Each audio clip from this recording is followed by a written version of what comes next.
Hi friends, ಎಲ್ಲರಿಗೂ ನಮಸ್ಕಾರ. ನೀವು ನೋಡ್ತಿದ್ದೀರಾ PD creation YouTube channel. Friends, ಎಲ್ಲರ ಬಳಿ ಆಧಾರ್ ಕಾರ್ಡ್ ಇದೆ. ಫ್ರೆಂಡ್ಸ್, ಆಧಾರ್ ಕಾರ್ಡ್ ಇರೋರೆಲ್ಲ ಈ ಒಂದು ಅಪ್ಡೇಟ್ ಮಾಡಲೇಬೇಕು ಫ್ರೆಂಡ್ಸ್ ನೀವು. ಯಾಕಂದರೆ ಕೇಂದ್ರ ಸರ್ಕಾರದಿಂದ ಒಂದು ಆದೇಶ ಬಂದಿದೆ, ಆಧಾರ್ ಕಾರ್ಡ್ನ ಅಪ್ಡೇಟ್ ಮಾಡಬೇಕು ಅಂತ. ಇನ್ನೂ ಯಾರ್ಯಾರು ಆಧಾರ್ ಕಾರ್ಡ್ ಅಪ್ಡೇಟ್ ಮಾಡ್ಕೊಂಡಿಲ್ಲ ಅವರೆಲ್ಲ ದಯವಿಟ್ಟು ಆಧಾರ್ ಕಾರ್ಡ್ನ ಅಪ್ಡೇಟ್ ಮಾಡ್ಕೊಳ್ಳಿ. ಯಾಕಂದರೆ ಅಪ್ಡೇಟ್ ಮಾಡೋಕ್ಕೆ ಕೊನೆಯ ದಿನಾಂಕ ಅನೌನ್ಸ್ ಆಗಿದೆ. ಆ ದಿನಾಂಕದ ನಂತರ ನೀವೇನಾದರೂ ಅಪ್ಡೇಟ್ ಮಾಡ್ತೀವಿ ಅಂದರೆ ನಿಮಗೆ 500 ರೂಪಾಯಿ ದಂಡ ಬೀಳುತ್ತೆ. 500 ರೂಪಾಯಿ ಕಟ್ಟಿ ನೀವು ಈ ಒಂದು ಆಧಾರ್ ಕಾರ್ಡ್ ಅಪ್ಡೇಟ್ ಮಾಡ್ಕೋಬೇಕಾಗುತ್ತೆ. ಇವಾಗ ಅಪ್ಡೇಟ್ ಮಾಡ್ಕೋತೀನಿ ಅಂದರೆ ನಿಮಗೆ ಫ್ರೀ ಆಫ್ ಕಾಸ್ಟಲ್ಲಿ ಅಪ್ಡೇಟ್ ಆಗುತ್ತೆ ಫ್ರೆಂಡ್ಸ್. ಅದನ್ನು ಹೇಗೆ ಮಾಡೋದು ಅಂತ ನಾನು ತಿಳಿಸ್ಕೊಡ್ತೀನಿ. ಆದ್ದರಿಂದ ವೀಡಿಯೋನ ಎಲ್ಲೂ ಸ್ಕಿಪ್ ಮಾಡದೆ ಕೊನೆ ತನಕ ನೋಡಿ ಫ್ರೆಂಡ್ಸ್, ನಿಮಗೆ ಅಪ್ಡೇಟ್ ಹೇಗೆ ಮಾಡೋದು ಅಂತ ಗೊತ್ತಾಗುತ್ತೆ.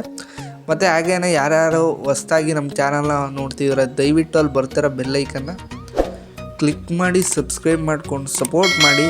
ಹಾಗೆ ನಾನು ನಿಮಗೆ ಹೇಳ್ದಂಗೆ ಆಧಾರ್ ಕಾರ್ಡ್ ಅಪ್ಡೇಟ್ ಮಾಡೋಕ್ಕೆ ಕೊನೆಯ ದಿನಾಂಕ ಯಾವಾಗ ಕೊಟ್ಟಿದ್ದಾರೆ ಅಂದರೆ ಇದೇ ತಿಂಗಳು ಸೆಪ್ಟೆಂಬರ್ 14ಕ್ಕೆ ಕಡೆಯ ದಿನಾಂಕ ಫ್ರೆಂಡ್ಸ್. ಆ ದಿನಾಂಕದೊಳಗೆ ನೀವು ಅಪ್ಡೇಟ್ ಮಾಡಿದ್ರೆ ಫ್ರೀ ಆಫ್ ಕಾಸ್ಟಲ್ಲಿ ಆಗುತ್ತೆ.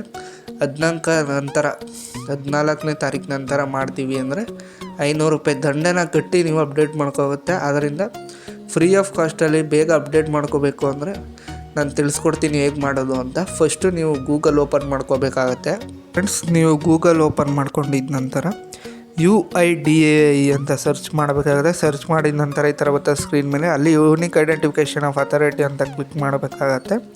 ಕ್ಲಿಕ್ ಮಾಡಿದ ನಂತರ ಈ ಥರ ಓಪನ್ ಆಗುತ್ತೆ. ಇಲ್ಲಿ ಬಂದು ಲ್ಯಾಂಗ್ವೇಜಸ್ ಇದೆ, ಯಾವ ಲ್ಯಾಂಗ್ವೇಜ್ ಅಂತ ಸೆಲೆಕ್ಟ್ ಮಾಡ್ಕೊಳ್ಳಿ. ನಾನು ಇಂಗ್ಲೀಷು ಸೆಲೆಕ್ಟ್ ಮಾಡ್ತಾಯಿದ್ದೀನಿ.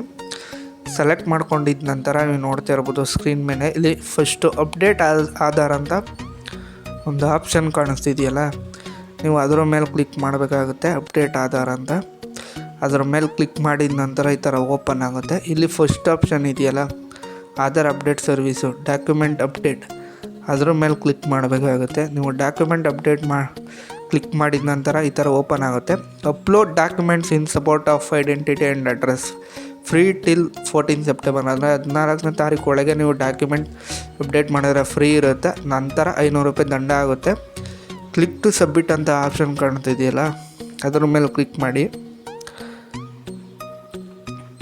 ಅದ್ರ ಮೇಲೆ ಕ್ಲಿಕ್ ಮಾಡಿದ ನಂತರ ನಿಮಗೆ ಈ ಥರ ಓಪನ್ ಆಗುತ್ತೆ ಫ್ರೆಂಡ್ಸ್.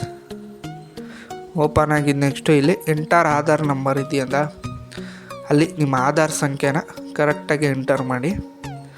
ಎಂಟರ್ ಮಾಡಿದ ನಂತರ ನೆಕ್ಸ್ಟು ನೀವು ಎಂಟರ್ ಕ್ಯಾಪ್ಚಾ ಅಂತ ಇದೆಯಲ್ಲ, ಅಲ್ಲಿರೋ ಕ್ಯಾಪ್ಚಾನ ಎಂಟ್ರಿ ಮಾಡಿ. ಲಾಗಿನ್ ವಿತ್ OTP ಅನ್ನೋದನ್ನು ಸಬ್ಮಿಟ್ ಮಾಡಬೇಕಾಗುತ್ತೆ. ಕ್ಲಿಕ್ ಮಾಡಿದ್ರೆ ನಿಮಗೆ OTP ಬರುತ್ತೆ ಫ್ರೆಂಡ್ಸ್. OTPಲಿ ಲಾಗಿನ್ ಆಗಿ. ಲಾಗಿನ್ ಆದಮೇಲೆ ನೀವು ಏನು ಮಾಡಬೇಕು ಅಂದರೆ ನೀವು ನೋಡ್ತಾ ಇರ್ಬೋದು ಸ್ಕ್ರೀನ್ ಮೇಲೆ this service is free of cost till ಅಂತ ಡೇಟ್ ಇದೆ. 14ನೇ ತಾರೀಕು ಒಳಗಡೆ ಮಾಡ್ಕೊಂಡು ಫ್ರೀ ಇರುತ್ತೆ. ನಂತರ ಚಾರ್ಜಸ್ ಆಗುತ್ತೆ. ನೆಕ್ಸ್ಟು ಕೆಳಗೆ ಅಲ್ಲಿ ನೆಕ್ಸ್ಟ್ ಅಂತ ಇದೆಯಲ್ಲ, ಅದನ್ನು ಕ್ಲಿಕ್ ಮಾಡ್ಕೋಬೇಕಾಗುತ್ತೆ. ನೀವು ನೋಡ್ತಾ ಇರೋದು ಕೆಳಗಿದೆ, ಅಲ್ಲಿ ನೆಕ್ಸ್ಟು ಬ್ಯಾಕು ನೆಕ್ಸ್ಟ್ ಅಂತ ಇದೆಯಲ್ಲ, ಅದರಲ್ಲಿ ನೆಕ್ಸ್ಟ್ ಕ್ಲಿಕ್ ಮಾಡಿ ಫ್ರೆಂಡ್ಸ್. ಇಲ್ಲಿ ನಿಮಗೆ ಯಾವ್ದಾದ್ರು ಡಾಕ್ಯುಮೆಂಟ್ಸ್ ಅಪ್ಲೋಡ್ ಮಾಡಬೇಕಾಗುತ್ತೆ. ನೀವು ನೋಡ್ತಾ ಇರ್ಬೋದು ಗೈಡ್ಲೈನ್ಸ್ ಫಾರ್ ಅಪ್ಲೋಡಿಂಗ್ ಡಾಕ್ಯುಮೆಂಟ್ಸ್. ಯಾವ್ದಾದ್ರು ಅಡ್ರೆಸ್ ಪ್ರೂಫ್ಗೆ ನೀವು ಡಾಕ್ಯುಮೆಂಟ್ ಅಪ್ಲೋಡ್ ಮಾಡಬೇಕಾಗುತ್ತೆ. ನಾನು ಕ್ಲಿಕ್ ಮಾಡ್ತಾಯಿದ್ದೀನಿ. ಇಲ್ಲಿ ಯಾವ ಡಾಕ್ಯುಮೆಂಟ್ಸ್ ಇದೆ, ಡ್ರೈವಿಂಗ್ ಲೈಸೆನ್ಸು, ಪಾಸ್ಪೋರ್ಟ್ ಆಗಿರ್ಬೋದು, ಹಾಗೆಯೇ ನಿಮ್ಮದು ಮಾಸ್ ಕಾರ್ಡ್ ಇದ್ದರೆ, ಮ್ಯಾರೇಜ್ ಸರ್ಟಿಫಿಕೇಟ್ ಇದ್ದರೆ ಯಾವ್ದು ಬೇಕಾದರೂ ಅಪ್ಲೋಡ್ ಮಾಡ್ಬೋದು. ನಾನು ಪ್ಯಾನ್ ಕಾರ್ಡ್ ಅಪ್ಲೋಡ್ ಮಾಡ್ತಾಯಿದ್ದೀನಿ. ನಿಮ್ಮ ಹತ್ರ ಯಾವುದಿದೆ ಅದು ಅಪ್ಲೋಡ್ ಮಾಡಿ. ಪ್ಯಾನ್ ಕಾರ್ಡ್ ಚೂಸ್ ಮಾಡಿದ್ಮೇಲೆ ಅಲ್ಲಿ ಕ್ಲಿಕ್ ಟು ಅಪ್ಲೋಡ್ ಮೇಲೆ ಕ್ಲಿಕ್ ಮಾಡಿದ್ರೆ ಈ ಥರ ಕಂಟಿನ್ಯೂ ಟು ಅಪ್ಲೋಡ್ ಅಂತ ಬರುತ್ತೆ. ಅದನ್ನು ಕ್ಲಿಕ್ ಮಾಡ್ಕೊಂಡು ಅಪ್ಲೋಡ್ ಮಾಡ್ಕೊಳ್ಳಿ. ನೆಕ್ಸ್ಟ್ ಬಂದು ಇನ್ನೊಂದು ಅಡ್ರೆಸ್ ಪ್ರೂಫ್ಗೆ ಯಾವ್ದಾದ್ರು ಡಾಕ್ಯುಮೆಂಟ್ ಅಪ್ಲೋಡ್ ಮಾಡಬೇಕಾಗುತ್ತೆ. ಅಲ್ಲಿ ನೋಡಿಕೊಂಡು ಯಾವುದಿದೆ ಅದನ್ನು ಅಪ್ಲೋಡ್ ಮಾಡಿ ಫ್ರೆಂಡ್ಸ್. ನಾನು ಯಾವ್ದಾದ್ರು ಒಂದು ಸೆಲೆಕ್ಟ್ ಮಾಡ್ಕೋತೀನಿ, ನೀವು ನೋಡ್ತಾ ಇರ್ಬೋದು ಇವಾಗ.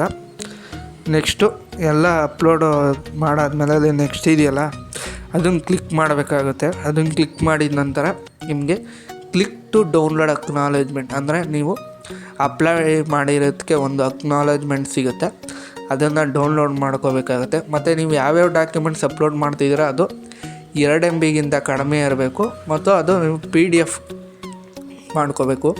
PDF ಮಾಡಿಕೊಂಡು ಅಪ್ಲೋಡ್ ಮಾಡಬೇಕು. ಅದೇನಾದರೂ 2 MB ಜಾಸ್ತಿ ಇದ್ದರೆ ರಿಜೆಕ್ಟ್ ಆಗುತ್ತೆ, ಅಪ್ಲೋಡ್ ಆಗೋಲ್ಲ. ಮತ್ತು ಅದು PDF ಟೈಪಲ್ಲಿರಬೇಕು ಫೈಲು, ಇಲ್ಲ ಅಂದರೆ ಅಪ್ಲೋಡ್ ಆಗೋಲ್ಲ ಫ್ರೆಂಡ್ಸ್. ಇದೆರಡನ್ನೂ ಮಾಡಿಕೊಂಡು ನೀಟಾಗಿ ಅಪ್ಲೈ ಮಾಡ್ಕೊಳ್ಳಿ. ಮತ್ತು ನಿಮಗೆ ಈ ವಿಡಿಯೋ ಇಷ್ಟ ಆದರೆ ಲೈಕ್ ಮಾಡಿ, ಹಾಗೆಯೇ ಯಾರೆಲ್ಲ ಇನ್ನೂ ಆಧಾರ್ ಕಾರ್ಡ್ ಅಪ್ಡೇಟ್ ಮಾಡ್ಕೊಂಡಿಲ್ಲ ಅಂಥವ್ರಿಗೆ ಈ ವಿಡಿಯೋನ ಶೇರ್ ಮಾಡಿ ಅಪ್ಡೇಟ್ ಮಾಡ್ಕೋತಾರೆ. ಇದೇ ಥರ ಬಿಗ್ ಅಪ್ಡೇಟ್ಸ್ಗಳಿಗೆ ದಯವಿಟ್ಟು ನಮ್ಮ ಚಾನಲ್ನ ಸಬ್ಸ್ಕ್ರೈಬ್ ಮಾಡಿಕೊಂಡು ಸಪೋರ್ಟ್ ಮಾಡೋದನ್ನು ಮರಿಬೇಡಿ. Thanks for watching friends.